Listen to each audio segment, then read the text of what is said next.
Evolution normally works very slowly. Millions of years. Tiny changes. Natural selection carefully editing the human species like a patient scientist with a microscope. But sometimes, evolution gets impatient. Sometimes it looks down at a situation, sighs deeply, and presses the big red delete button. Today we're visiting the Darwin Awards, the unofficial Hall of Fame for people who treated basic survival instincts like optional software updates. These are the kinds of individuals who look directly at warning signs, safety manuals, and the unbreakable laws of physics, and confidently said, "Yeah, I'm sure that doesn't apply to me." From amateur stuntmen who thought Hollywood movies were documentaries, to DIY geniuses who accidentally turned their own houses into fireworks displays, these stories prove one uncomfortable truth about humanity. The most dangerous creature on Earth isn't a shark. It isn't a lion. It's a human being who is absolutely certain they know what they're doing. Today we're counting down 10 people who died in the most embarrassingly stupid ways imaginable. Not out of bad luck, not out of tragedy, but because at some point in their story, common sense quietly left the building and never came back. Let's begin. Part 1. The DIY Demolition Expert. Every suburban neighborhood has one guy who believes three things with absolute confidence. First, that professional contractors are a scam. Second, that YouTube tutorials count as formal education. And third, that power tools are basically extensions of his personality. Gary was that guy.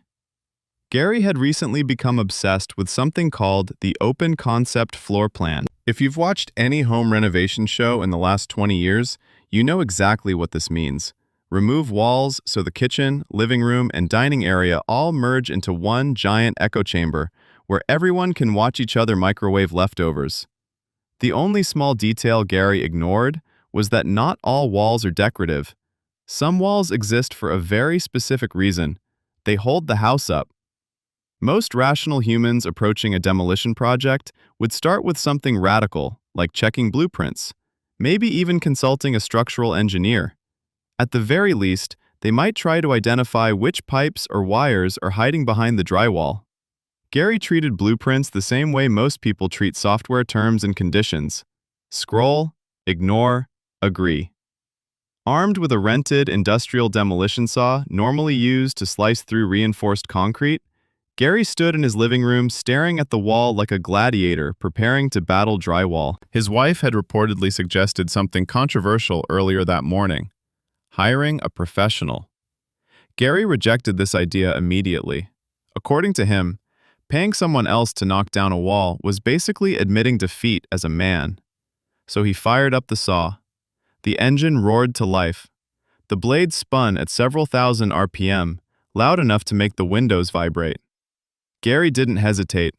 He plunged the screaming blade straight into the middle of the wall. Unfortunately for Gary, he had not discovered empty space. He had discovered the main residential natural gas line. Now, let's pause for a quick science lesson. Natural gas is extremely flammable. Cutting into a pressurized gas pipe inside a closed room releases a massive cloud of explosive vapor.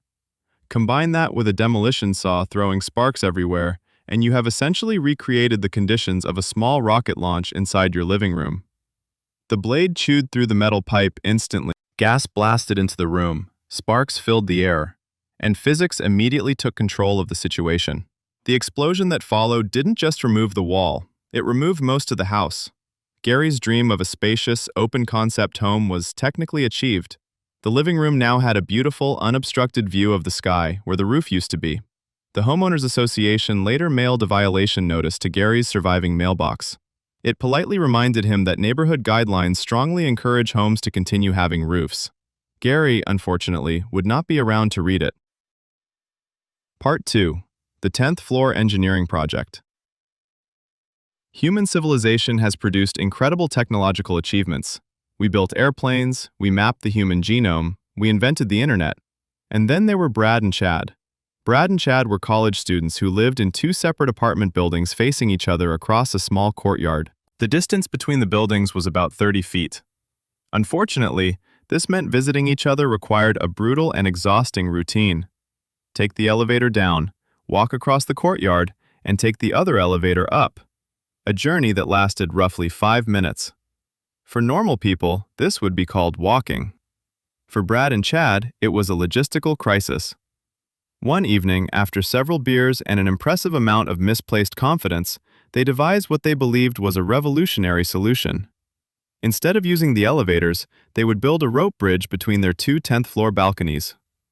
To understand why this was a terrible plan, we need a quick physics lesson. When a person hangs in the center of a rope stretched between 2 points, the tension on the rope doesn't just equal their body weight. The stress multiplies dramatically, pulling inward on the anchor points with far more force than most people expect. This is why real rope bridges use reinforced anchors, steel cables, and engineers who spent years studying structural mechanics. Brad and Chad, however, used a very different design philosophy. Their bridge consisted of a single piece of frayed nylon rope purchased from a discount hardware store, tied loosely around 2 decorative aluminum balcony railings using a series of knots that experts later described as creative but deeply irresponsible. Brad, being the lighter of the two, volunteered to test the system first. Somehow, through a miracle of luck and questionable physics, Brad successfully shimmied across the rope and reached the opposite balcony. This was the worst possible outcome, because now Chad believed the bridge was safe. Chad weighed about 80 pounds more than Brad and possessed the fearless confidence of a man who had never seriously considered gravity as an enemy. He climbed over the railing and began scooting along the rope toward the middle. As he moved farther out over the courtyard, the rope began producing an extremely important warning sound, a high-pitched creaking noise. This is the sound ropes make when they are considering retirement. Chad ignored it. When he reached the exact center of the rope, the knot securing the line to his starting balcony finally gave up on life and slipped loose. The rope didn't break completely. It remained attached to Brad's balcony, which instantly turned Chad into something spectacular, a 200-pound human pendulum. Pulled by gravity, Chad swung across the courtyard in a screaming arc like a wrecking ball made entirely out of bad decisions. His flight ended when he slammed face first into the brick wall of the opposite building with bone-rattling force. The impact knocked him unconscious immediately, which unfortunately meant he also let go of the rope. From there, the rest of the story followed the most predictable law in the universe: gravity. Chad dropped 10 stories straight down to the pavement below. Later reports confirmed the rope bridge had technically functioned for approximately 12 seconds, which Brad insisted was pretty impressive for a prototype. University officials later removed the rope and installed new safety signs around the balconies. The signs contained a simple message for future students. Taking the stairs may be annoying, but historically speaking, it has a much higher survival rate. Part 3. The Video Game Racing Champion. Bryce believes something that a surprising number of people secretly believe, that being good at video games means you are also good at real life. Bryce had spent years dominating racing games. In his mind, this meant he possessed elite-level driving reflexes, lightning-fast reaction time, and the instincts of a professional racer. In reality, Bryce had never driven anything faster than a rental scooter. Which brings us to northern Thailand. During a vacation, Bryce discovered a small roadside rental shop offering cheap 125 cubic centimeter scooters for tourists.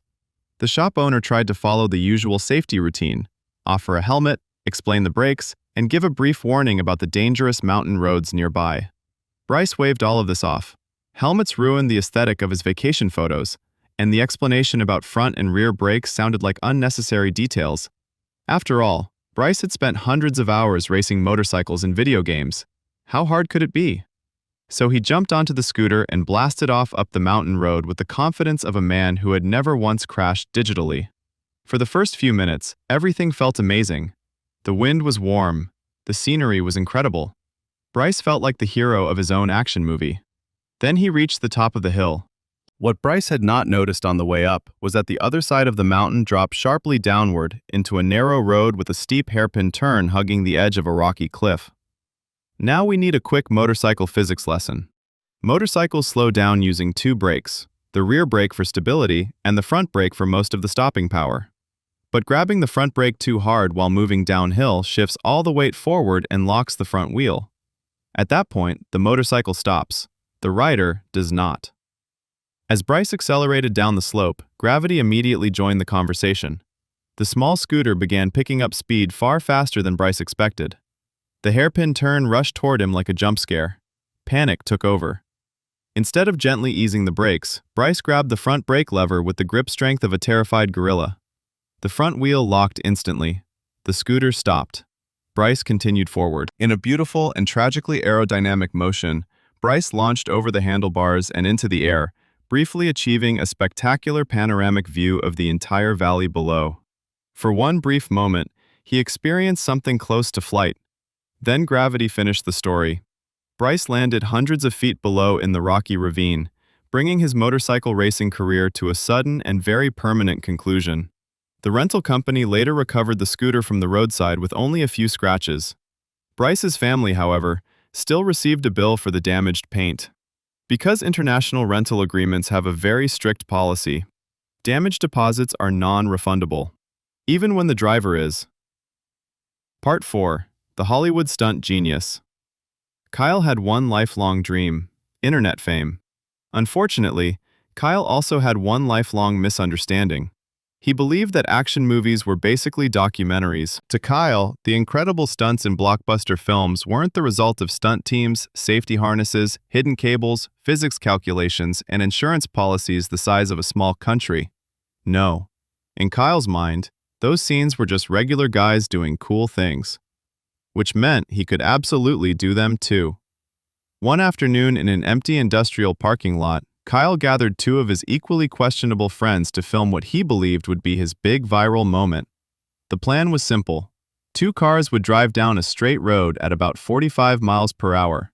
Kyle would climb out of the passenger window of the first car, stand heroically on the hood, and leap across the gap onto the second moving car behind it.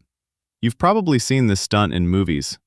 What you don't see in movies are the things that make it possible. Things like safety rigs, trained stunt coordinators, carefully measured distances, professional drivers, and multiple rehearsals.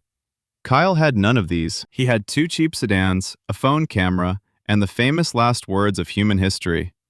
"Bro, just film this."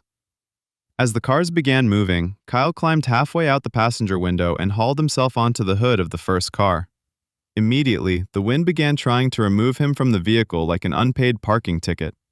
Standing upright on the curved metal hood of a moving car turns the human body into something aerodynamic engineers call a terrible idea. The wind pushed against his chest, the hood vibrated beneath his feet, and the smooth metal surface offered roughly the same traction as a freshly waxed bowling lane. Kyle steadied himself and prepared for the leap. In his mind, he would soar gracefully across the gap like an action hero. Reality had a slightly different plan. When Kyle bent his knees to jump, the rubber soles of his shoes lost their grip on the polished metal hood. Instead of launching forward heroically, his feet slipped backward. Kyle didn't leap across the gap between the cars. He simply vanished into it. The trailing car was only a few feet behind, moving at highway speed. The driver barely had time to register what had happened before several thousand pounds of rolling steel entered the chat. Hollywood stunts usually end with dramatic music and applause. Real-life stunts tend to end with emergency sirens and a very quiet coroner's report. The video Kyle's friends recorded did eventually go viral, just not in the way Kyle had imagined. Instead of becoming an action star, Kyle became a permanent internet reminder of a very important fact. Hollywood has editors. Real life has physics. Part 5.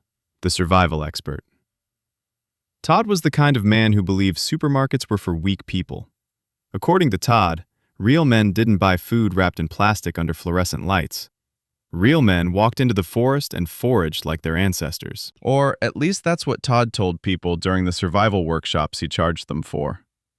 Todd ran what he called a primitive survival experience, where groups of curious hikers paid him to lead them into the woods and teach them how to identify edible plants. Todd wore cargo pants with at least 14 pockets, carried a large hunting knife for absolutely no reason, and spoke about nature with the unshakable confidence of someone who had read half a blog post once. His favorite phrase was, "Nature provides everything we need." On one particular Saturday morning, Todd was leading a small group of paying students through a forest trail, explaining how modern humans had become too dependent on grocery stores. Eventually, Todd stopped beside a muddy creek where a cluster of tall, white-flowered plants was growing. With dramatic confidence, he announced that he had found wild parsnip, a nutritious edible root used by survivalists for centuries. There was just one problem. It was not wild parsnip. It was water hemlock. Water hemlock is widely considered one of the most toxic plants in North America. It contains a powerful neurotoxin called sacutoxin, which attacks the central nervous system and causes violent seizures within minutes of ingestion. In other words, it is not a snack. Todd, however, did not bother examining the plant carefully. He did not check the leaf pattern, the purple streaks on the stem, or any of the other identifying features that might have prevented what happened next. Instead, he yanked the root out of the ground with theatrical flair. Holding it up like a prize, Todd proudly told the group, "This is pure forest energy." Then he took a big bite. For a few seconds, Todd continued explaining the benefits of natural food while chewing loudly. Then, the toxin entered his bloodstream. The lecture ended abruptly. Todd collapsed to the ground and immediately began suffering violent seizures, leaving his horrified students scrambling to call emergency services. Unfortunately, water hemlock works extremely quickly. Todd's survival seminar became far more educational than he had planned. His students did learn an important wilderness lesson that day. If someone claims to be a survival expert while confidently eating random plants in the woods, you should probably wait a few minutes before taking a bite yourself. Todd had always insisted that nature provides everything humans need. On that particular afternoon, nature provided a very effective reminder that confidence is not the same thing as knowledge. Part 6. The Animal Whisperer. Simon believed something that many people learn from cartoons, that wild animals are basically just big emotional friends waiting for a hug. In movies, the hero locks eyes with a dangerous animal, smiles warmly, and suddenly the creature becomes a loyal companion. Simon believed he was that hero. Years earlier, Simon had briefly worked as a junior animal handler at a private primate sanctuary. Unfortunately, his employment ended quickly because he had a habit of ignoring safety protocols and treating the facility's rulebook like a collection of polite suggestions. Simon was convinced the staff had simply misunderstood his unique connection with animals. His favorite example of this supposed connection was a massive alpha male chimpanzee named Brutus. Brutus weighed nearly 400 pounds and ruled the enclosure with the quiet authority of a creature that could easily tear a human limb off without breaking a sweat. To the trained staff, Brutus was a powerful wild animal that required strict barriers and professional handling. To Simon, Brutus was an old friend who just needed affection. One night, Simon decided to prove everyone wrong. Under cover of darkness, he climbed over the sanctuary's perimeter fence and slipped into the primate enclosure, ignoring the very large warning signs explaining exactly why entering the habitat was a terrible idea. Inside the enclosure, Brutus was quietly enjoying a late-night snack. Simon stepped out of the shadows and approached with his arms wide open like a man preparing for a long-lost reunion. Now here's where things get biologically complicated. In human culture, showing your teeth while smiling is a friendly gesture. In chimpanzee society, showing your teeth means something very different. It means challenge. It means threat. It means you are about to start a fight. Simon, attempting to look cheerful, flashed the biggest smile he could manage. Brutus interpreted the gesture exactly as nature intended. The massive chimp dropped his food, stared at the grinning intruder, and immediately assumed a hostile rival had entered his territory. The response was swift. Chimpanzees are built very differently from humans. Their muscle fibers are far denser, giving them explosive strength that far exceeds ours. In the wild, dominance challenges are not resolved with polite conversation. The encounter ended in seconds. Simon's attempt to reconnect with his old friend turned into a brutal demonstration of why primate sanctuaries use reinforced steel barriers instead of good vibes. The sanctuary staff reviewed the security footage the next morning. After watching the incident, they decided there was no need to update the safety rules, because the existing rules were already perfectly clear. The real problem wasn't the fences. It was people who believed a wild chimpanzee would respond to a challenge with a hug. Part 7. The Bakery Break-In. Chester was not what you would call a master criminal. His criminal career consisted mostly of small thefts, bad planning, and an impressive ability to make the worst possible decision in any situation. One night, around 2 in the morning, Chester decided to break into a neighborhood bakery. His plan was simple: break in, steal the cash register, disappear into the night with a pocket full of pastry profits. Armed with a rusty crowbar and a strong late-night craving for carbohydrates, Chester pried open the back door and slipped inside the dark kitchen. The break-in went surprisingly smoothly. He located the cash register, forced it open, and prepared to collect his reward. Inside he found 3 coins. That was it. The bakery owner had already removed the day's earnings. Now, most criminals would see this as a sign to leave. Chester saw it as a sign that he deserved compensation. If he wasn't leaving with money, he was at least leaving with food. While searching the kitchen, Chester noticed a large burlap sack sitting in the corner of the pantry. Inside was a fine white powder. In the dim lighting, Chester assumed he had discovered a jackpot: powdered sugar. What Chester did not know was that bakeries often keep pest control chemicals nearby. Industrial rat poison powders are sometimes stored in large sacks and, unfortunately, can look very similar to baking ingredients in the dark. Without asking any questions, Chester scooped up a massive handful of the white powder and shoved it directly into his mouth. It tasted sweet. This immediately confirmed Chester's theory that he had discovered an unlimited powdered sugar buffet. So he ate another handful, then another.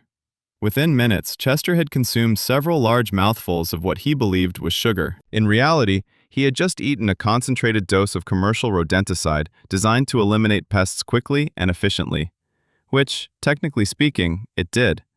The chemical toxins were absorbed rapidly into his bloodstream and began shutting down his organs one by one. By the time Chester realized something was wrong, it was already far too late. When the baker arrived the next morning to begin preparing the day's bread, he found Chester lying on the kitchen floor, his face covered in white powder. Police later described the scene as looking like someone had lost a violent fight with a powdered donut. Chester had entered the bakery hoping to steal money. Instead, he accidentally solved the bakery's pest problem. And, in a strange way, the burglary was still technically successful. Chester did get exactly what he wanted: all the sugar he could eat. Part 8. The Plumbing Genius. Frank had a very simple philosophy about home repairs. If something in the house stopped working, the solution was not patience, research, or calling a professional. The solution was force. To Frank, plumbers were con artists who charged hundreds of dollars to do something that any real man could handle with tools and determination. So when the sink in Frank's bathroom became clogged, he decided it was time to prove his point. Most people dealing with a slow drain might try something simple first: a plunger, a drain snake, maybe even a bottle of mild drain cleaner. Frank skipped all of that. Instead, he went straight to the industrial option. He purchased a jug of 93% concentrated sulfuric acid. For anyone unfamiliar with sulfuric acid, it's an extremely corrosive chemical capable of dissolving organic material, metal, and sometimes even concrete if given enough time. Frank poured the entire jug down the drain. And then he waited. Unfortunately, the clog inside the pipe was stubborn. Hair, soap residue, and other debris had formed a dense blockage that prevented the acid from draining away. The acid pooled inside the pipe instead. Now, here's where chemistry enters the story. Sulfuric acid reacts violently with many metals. When it comes into contact with steel, the reaction produces heat and releases hydrogen gas. Hydrogen gas is extremely flammable. Frank, however, was not thinking about chemistry. He was thinking about how annoyed he was that the clog still hadn't moved. So he grabbed a heavy-duty steel plumbing snake and shoved it down into the drain. The moment the metal snake entered the pool of acid, the chemical reaction began instantly. The acid heated rapidly. Hydrogen gas formed, and inside the confined space of the pipe, pressure began to build. Frank leaned directly over the drain to look inside, probably hoping to see the clog finally dissolving. Instead, the pipe turned into something else entirely: a pressurized chemical geyser. With a violent crack, the pipe erupted, blasting a fountain of boiling acid and superheated vapor straight upward into Frank's face. The shock caused him to inhale the hot acidic vapor immediately, which burned his lungs and throat within seconds. Staggering backward in panic, Frank slipped on the wet bathroom tile and fell hard against the edge of the bathtub. The impact knocked him unconscious instantly. When investigators later reconstructed the event, they concluded that Frank had accidentally turned his plumbing system into a homemade chemical cannon. The clog in the pipe remained exactly where it had been the entire time. In the end, the sink was still broken. But technically speaking, Frank did succeed in one thing. He proved that sometimes hiring a professional plumber is actually the cheaper option. Part 9.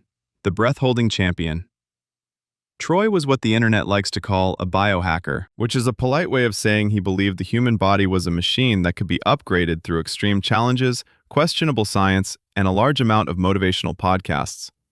Troy's life philosophy revolved around pushing limits, cold plunges, fasting, sleep deprivation, high-intensity workouts at 4 in the morning. If something sounded uncomfortable or dangerous, Troy assumed it must be good for personal growth. Recently, he had become obsessed with a new challenge: extreme breath holding. Competitive freedivers train for years to hold their breath underwater for long periods of time. They use safety divers, careful breathing techniques, and strict training protocols. Troy had YouTube. According to the videos he watched, the secret to holding your breath longer was simply training your body to tolerate discomfort. And Troy hated one particular problem: floating. Whenever he practiced breath holding in his backyard pool, his body naturally drifted upward toward the surface. To Troy, this wasn't biology, it was weakness. So he decided to fix it. Walking into his garage gym, Troy grabbed a 45-pound weightlifting plate, a heavy steel chain, and a brass padlock. His idea was simple. If he locked the weight to his waist, it would keep him pinned to the bottom of the pool, allowing him to focus completely on holding his breath without floating. In theory, this sounded like an impressive training hack. In reality, it was a terrible idea. The human body is naturally buoyant. That buoyancy is the only reason people can swim back to the surface when they run out of air. Locking 45 pounds of solid iron to your body removes that advantage completely. Troy carried the weight to the edge of the pool, wrapped the chain around his waist, and snapped the padlock shut. At that exact moment, he made one small but extremely important mistake. He left the key on the patio chair beside the pool, 10 feet away. Satisfied with his setup, Troy took several deep breaths and stepped into the deep end. The weight dragged him instantly to the bottom. At first, everything went according to plan. Troy sat cross-legged on the pool floor, staring calmly at the underwater light while timing himself in a meditative state. For the first couple of minutes, he felt proud of his progress. Then the carbon dioxide in his bloodstream began rising. His lungs started to burn. His body triggered the automatic survival reflex that forces humans to breathe. Troy attempted to push upward toward the surface. The weight did not move. He kicked harder. Still nothing. 45 pounds of iron anchored him to the bottom like a very determined paperweight. Above him, the key remained on the patio chair, completely out of reach. Troy did technically break his previous breath-holding record that night. In fact, he remained underwater for more than 8 hours. Unfortunately, that record was confirmed the next morning when the pool maintenance worker arrived and discovered Troy still sitting peacefully at the bottom of the deep end. In the end, Troy proved something important about human performance. There are many ways to push your limits. Locking yourself to the bottom of a swimming pool is not one of the recommended training methods. Part 10. The Influencer versus the Ocean. Logan was the kind of guy who believed the entire planet existed primarily as a background for his content. Mountains were not geological formations. They were Instagram opportunities. Wild animals were not dangerous predators. They were potential followers. And the ocean was not a powerful natural force that has drowned sailors for thousands of years. To Logan, it was basically just a very dramatic selfie filter. During a trip to a volcanic island coastline, Logan discovered something that immediately made his brain light up with content potential: a blowhole. For those unfamiliar, a blowhole is a natural hole in coastal rock connected to underwater lava tubes. When waves crash into the cave system below, air and water get compressed and violently forced upward through the hole. The result can be spectacular. Massive jets of seawater can shoot 30 to 60 feet into the air like a natural geyser. Because of this, blowholes almost always come with warning signs, big ones, usually with words like, "Danger, stay back, people have died here." Logan interpreted these signs the same way influencers interpret red lights, as background decoration. Standing on the rocks, Logan decided filming the blowhole wasn't interesting enough. No, he needed something viral. So he came up with a plan that probably sounded amazing inside his own head. He grabbed a cheap foam boogie board and walked directly up to the hole. His idea was to place the board over the opening right before a big wave hit, temporarily blocking the pressure so the water would explode upward dramatically when it broke through. He believed this would create the ultimate slow-motion viral clip. Now let's talk about physics for a second. When millions of gallons of ocean water surge into a narrow lava tunnel, the pressure generated is enormous. Trying to stop that pressure with a foam board is roughly equivalent to trying to stop a freight train using a pool noodle. But Logan wasn't thinking about fluid dynamics. He was thinking about likes. Ignoring the warning signs and the people shouting at him to move away, Logan stepped directly over the hole and pressed the board down onto it. For a moment, nothing happened. Then the ocean drew back. The water level in the cave dropped suddenly as the next wave built momentum offshore. What Logan didn't realize was that the pressure below him was building rapidly. Then the wave hit. Millions of pounds of water surged into the cave system, compressing air and seawater into the narrow volcanic tube. And when that pressure released, it launched Logan into the air like a human champagne cork. The foam board exploded into pieces instantly. Logan shot upward nearly 30 feet before gravity quickly reclaimed him. Unfortunately, he didn't land in water. He landed directly onto the jagged volcanic rocks surrounding the blowhole. The impact was immediate and fatal. Witnesses later described the event as looking less like a stunt and more like someone being fired out of a very angry natural cannon.